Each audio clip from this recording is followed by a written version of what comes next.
नमस्कार बच्चों। और आज हम कक्षा 7 के विज्ञान के अंतर्गत पढ़ने वाले हैं पदार्थ की संरचना अध्याय 3।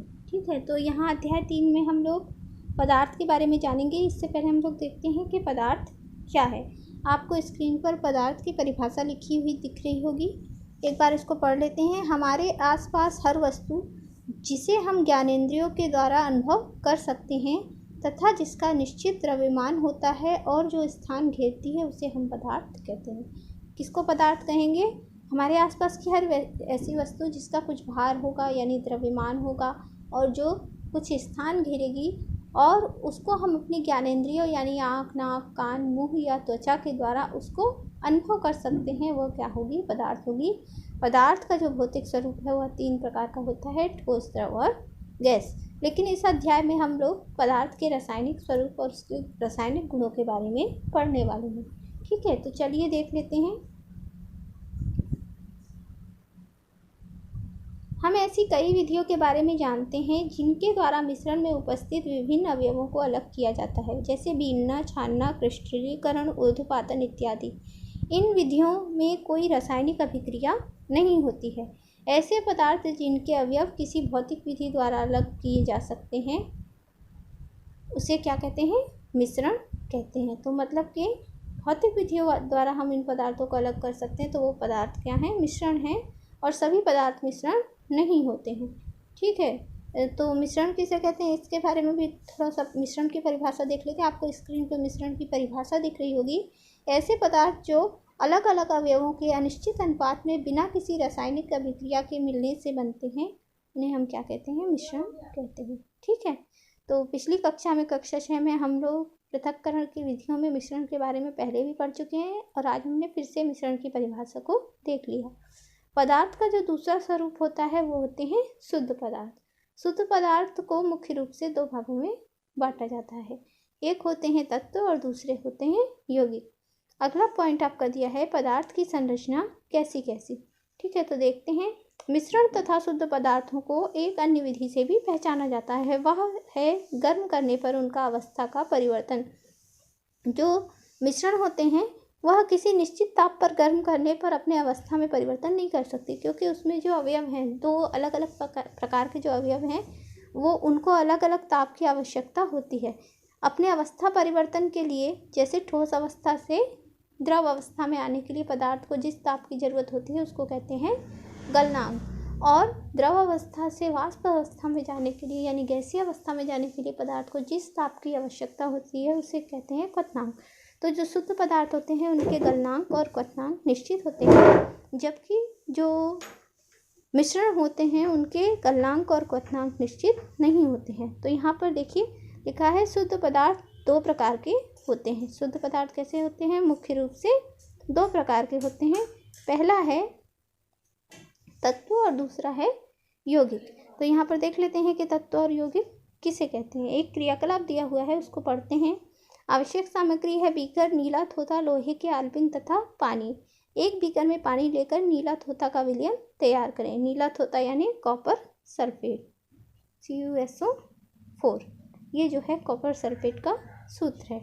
ठीक है, तो एक बीकर लेते हैं और उसके अंदर नीला थोथा को डालते हैं। आपको स्क्रीन पे नीला थोथा का चित्र दिख रहा होगा।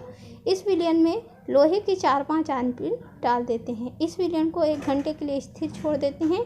क्या आल्पिन के रंग में किसी प्रकार का परिवर्तन दिखा है? तो आपको जो आल्पिन है वो ब्राउन कलर का दिखेगा। चित्र में आप देख सकते हैं कि आल्पिन के चारों ओर क्या जमा हो गया है? ब्राउन कलर की एक परत जमा हो गई है। वो असल में तांबा है जो कॉपर सल्फेट यानी नीला थोथा के अंदर उपस्थित था। ठीक है, तो यहाँ पर कोई भौतिक विधि नहीं हुई है, ये जो है एक रासायनिक विधि है और इस विधि से हमने नीले थोथे से कॉपर को अलग किया है ना, कॉपर सल्फेट से। नीला थोथा के विलयन में लोहा डालकर तांबा एक निश्चित मात्रा में ही प्राप्त किया जा सकता है। जितना कॉपर सल्फेट में तांबा उपस्थित होगा उतना ही तांबा हमको प्राप्त होगा। ठीक है, नीला थोथा के 160 ग्राम में हमेशा 64 ग्राम ही तांबा पाया जाता है।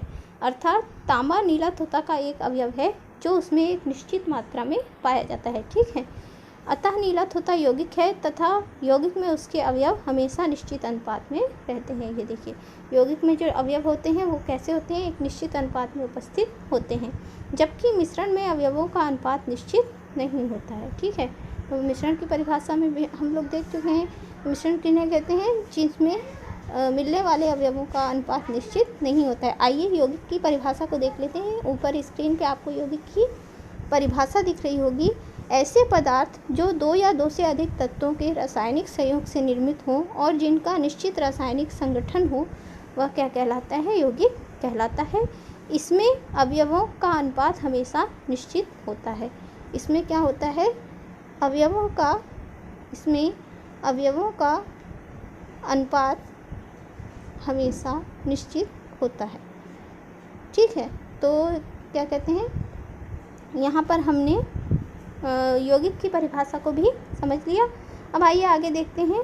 दैनिक जीवन में उपयोग किए जाने वाले यौगिक पानी, नमक, शक्कर इत्यादि हैं, जबकि मिश्रण विभिन्न प्रकार के होते हैं। तो कौन कौन से मिश्रण हम अपने आसपास देखते हैं, जैसे देखिए गैस में गैस का मिश्रण, वायुमंडल क्या है, विभिन्न प्रकार की गैसों का मिश्रण है। द्रव में गैस का मिश्रण, सोडा वाटर जो हम लोग कोल्ड ड्रिंक वगैरह पीते हैं उसमें कार्बन डाइऑक्साइड गैस घुली होती है। साधारण जल में भी ऑक्सीजन और कार्बन डाइऑक्साइड घुली होती है। द्रव में द्रव का मिश्रण, जो नींबू पानी पीते हैं उसमें नींबू का रस क्या होता है, पानी के अंदर मिश्रित होता है। द्रव में ठोस का मिश्रण, समुद्री जल या शक्कर का शरबत यानी शक्कर का विलयन आदि भी क्या है, द्रव में ठोस के मिश्रण के उदाहरण हैं। ठोस में ठोस का मिश्रण, मिश्र धातुएं जैसे पीतल, कांसा आदि ठोस में ठोस के मिश्रण के उदाहरण हैं। गैस में ठोस का मिश्रण, कार्बन के जो कण होते हैं, जब हम किसी लकड़ी इत्यादि को जलाते हैं तो छोटे छोटे कण जो है धुएं के रूप में ऊपर की ओर उठते हैं। ये क्या है, गैस के साथ में कार्बन के कणों का यानी ठोस कणों का मिश्रण का उदाहरण है।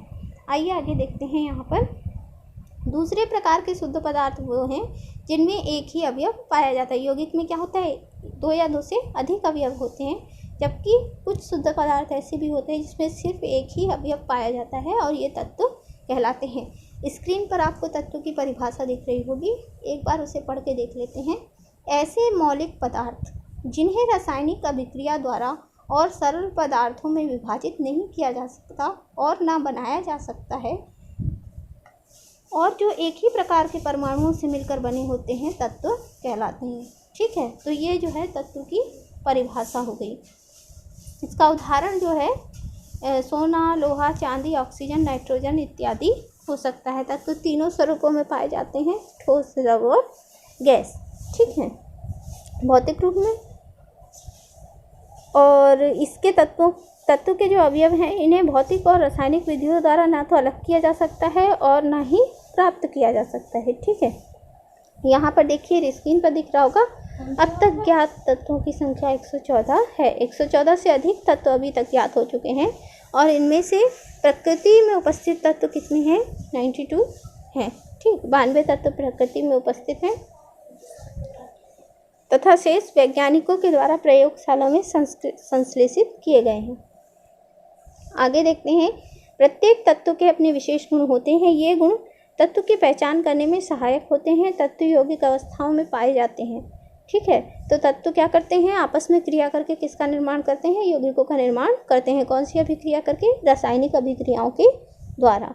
ठीक है, सामान्य ताप पर ठोस, द्रव एवं गैस तीनों अवस्थाओं में पाए जाने वाले तत्वों के कुछ उदाहरण यहाँ पर दिए हैं। जैसे ठोस अवस्था में सोना, चांदी, लोहा और तांबा आदि तत्व पाए जाते हैं। उसी तरीके से द्रव अवस्था में ब्रोमीन, पारा आदि तत्व पाए जाते हैं, जबकि गैसीय अवस्था में नाइट्रोजन, हाइड्रोजन, ऑक्सीजन, आर्गन आदि तत्व पाए जाते हैं। ठीक है, तत्वों को कुछ गुणों के आधार पर धातु एवं अधातु में भी वर्गीकृत किया गया है। ठीक है, तो तत्व को कितने भागों में बांटा गया है, 2 भागों में बांटा गया है। एक है धातु और अधातु। धातुएं किसे कहते हैं, इसको देखते हैं। ठीक है, यहाँ पर देखते हैं। धातुएं ऊष्मा तथा विद्युत की सुचालक होती हैं, मतलब ऊष्मा और विद्युत का प्रवाह है इनके अंदर से हो सकता है। गर्म करने पर, एक सिरे को गर्म करने पर धातु का दूसरा सिरा भी स्वतः ही ऊष्मा के चालन के कारण गर्म हो जाता है। विद्युत का प्रवाह भी एक सिरे से दूसरे सिरे तक होता है। इनमें विशेष प्रकार की चमक पाई जाती है जिसे धात्विक चमक कहते हैं। यह प्रायः ठोस अवस्था में होती हैं। एकमात्र धातु जो द्रव अवस्था में होती है वो कौन सी होती है? पारा। अधातुएं सामान्य ताप पर तीनों अवस्थाओं में पाई जाती हैं, ठोस, द्रव और गैस। ठीक है, और ये कैसी होती है? विद्युत की कुचालक होती है। ठीक, विद्युत और ऊष्मा दोनों की कुचालक होती है। तो यहाँ पर हम लोगों ने ठोस, द्रव और गैस अवस्था में पाए जाने वाले धातु और अधातु के बारे में देख लिया है। अब आइए आगे देखते हैं। दो या दो से अधिक तत्वों के रासायनिक संयोग से यौगिक बनते हैं।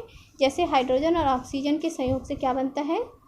जल बनता है। जैसे हाइड्रोजन है, हाइड्रोजन का एक अणु और ऑक्सीजन का एक अणु, हाइड्रोजन के 2 अणु और ऑक्सीजन का एक अणु मिलके 2 अणु जल के बनाते हैं। ये जल का सूत्र हो गया H2O।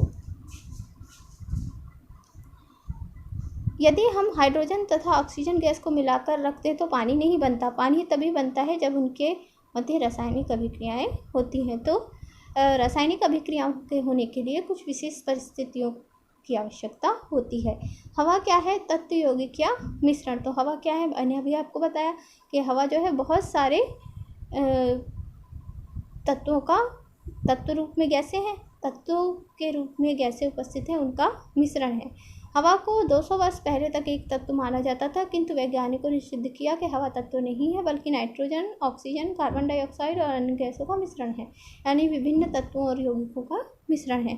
तत्व एवं यौगिक को कणों के आधार पर वर्गीकृत किया जा सकता है। अब तत्व एवं यौगिक जो होते हैं वो बहुत ही सूक्ष्म कणों से मिलकर बने होते हैं। ऐसा माना जाता है, डाल्टन नामक एक वैज्ञानिक ने कहा कि अगर हम तत्वों को तोड़ते जाएं, किसी पदार्थ को हम तोड़ते जाएं तो हमको अंत में उसका एक बहुत सूक्ष्मतम कण प्राप्त होगा जो कि अविभाजित होगा। तो उस सूक्ष्मतम कण को हम लोग कहते हैं परमाणु। अब यहाँ पर देखते हैं क्या लिखा है आपकी पुस्तक में। सभी पदार्थ कणों से मिलकर बने होते हैं। अलग अलग पदार्थों के कण अलग अलग प्रकार के होते हैं। जैसे पानी में उपस्थित सभी कणों के समस्त गुण एक जैसे होंगे, किंतु पानी के कण एवं लोहे के कण के गुण एक दूसरे से भिन्न होंगे। मतलब 2 अलग अलग पदार्थों के कणों, जो सूक्ष्मतम कण होंगे उसके सबसे छोटा कण, जिसे हम सामान्य नेत्रों से शायद देख भी न पाए, उन दोनों कणों के गुण, 2 अलग अलग पदार्थ के कणों के गुण अलग अलग होंगे, किंतु एक समान पदार्थ के कणों के गुण एक समान होंगे। यह कण इतने छोटे होते हैं कि अच्छे से अच्छे सूक्ष्मदर्शी से भी इन्हें देखा नहीं जा सकता। नमक का एक क्रिस्टल एक ही प्रकार के अरबों कणों से मिलकर बना होता है। जो नमक का एक छोटा सा कण आप अपने हाथ में लेकर देखिए, आपको चित्र में दिख रहा होगा नमक, तो उसका एक दाना अगर आप उठाएंगे वो भी अरबों कणों से मिलकर बना होता है। इतने सूक्ष्म होते हैं किसी पदार्थ के कण। पदार्थों का यह कण अणु कहलाते हैं। ठीक है, तो पदार्थ के सूक्ष्मतम कण जो स्वतंत्र अवस्था में रह सकते हैं वो क्या कहलाते हैं? अणु कहलाते हैं। आइए एक बार अणु की परिभाषा को देख लेते हैं। स्क्रीन पर आपको अणु की परिभाषा दिख रही होगी। किसी पदार्थ का वह सूक्ष्मतम कण जो स्वतंत्र अवस्था में रह सकता है किंतु रासायनिक अभिक्रिया में भाग नहीं ले सकता, अणु कहलाता है। ठीक है, तो जो अणु होते हैं वो स्वतंत्र तो रह सकते हैं लेकिन रासायनिक अभिक्रियाओं में अणु भाग नहीं लेते हैं। इसीलिए ऑक्सीजन और हाइड्रोजन को अगर आप मिलाकर रख देंगे उसके अणुओं को, तो वहाँ पर जल का निर्माण नहीं होगा। ठीक है, आगे देखते हैं।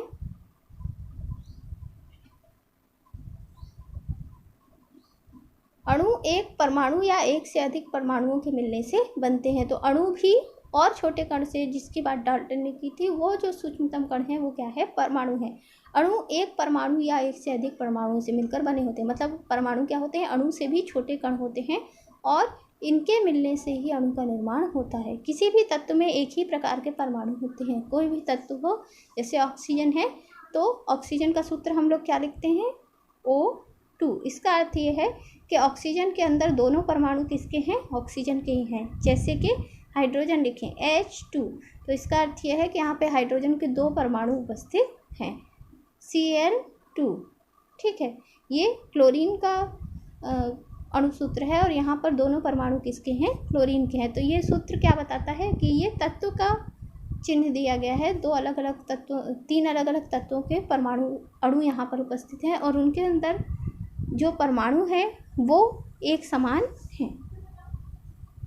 ठीक है, किसी भी तत्व में एक ही प्रकार के परमाणु होते हैं। जैसे ऑक्सीजन में 2 परमाणु आपस में मिलकर अणु बनाते हैं। प्रत्येक अणु का एक निश्चित द्रव्यमान होता है, उसे उसका अणु द्रव्यमान कहते हैं। ठीक है, तो यहाँ पर देखिए आपको चित्र में दिखाई दे रहा होगा कि अणु का निर्माण हो रहा है परमाणुओं के मिलने से। ये जो है ऑक्सीजन का अणु है और 2 ऑक्सीजन के परमाणु मिलकर ऑक्सीजन के एक गोलक इसको दर्शा रहा है, ऑक्सीजन के एक परमाणु को दर्शा रहा है। और 2 परमाणु आपस में जुड़ के क्या बना रहे हैं?